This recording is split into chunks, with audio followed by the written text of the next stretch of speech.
Италијанскиот дневен весник Il Foglio започна едномесечен експеримент, објавувајќи издание со содржина генерирана од вештачка интелигенција. Ова специјално издание, наречено Il Foglio AI, е достапно и онлайн и има 4 страници, за разлика од традиционалната верзија од 10 страници.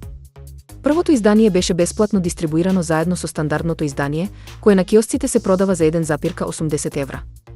Во текот на експериментот, AI програмите ќе генерираат наслови, ќе составуваат резимеа и ќе избираат клучни цитати, додека новинарите ќе ги надгледуваат и уредуваат овие содржини. Уредникот на Il Foglio, Клаудио Сераза, изјави дека целта на овој експеримент е да се истражи како вештачката интелигенција може да влијае на новинарството и да се разбере нејзиниот потенцијал во медиумската индустрија.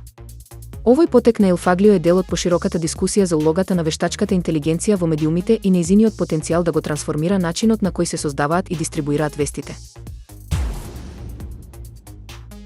Apple ја проширува својата услуга Tap to Pay во Европа, овозможувајќи им на трговците да прифаќаат бесконтактни плаќања директно преку iPhone, без потреба од дополнителен хардвер. Оваа функција сега е достапна во Бугарија, Финска, Унгарија, Лихтенштаин, Полска, Португалија, Словачка, Словенија и Швајцарија.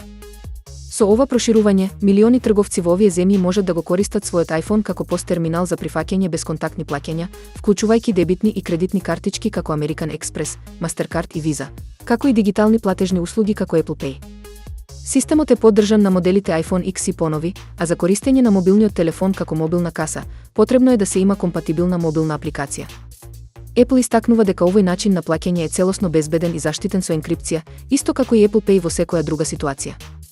Иако услугата се уште не е достапна во Македонија, нејзиното проширување во соседните земји може да укаже на потенцијална достапност во иднина. Доколку македонските финтек компании или локални подружници на глобални играчи се вклучат во овој екосистем, можеби наскоро ќе можеме да го користиме Tap to Pay и на нашите пазари.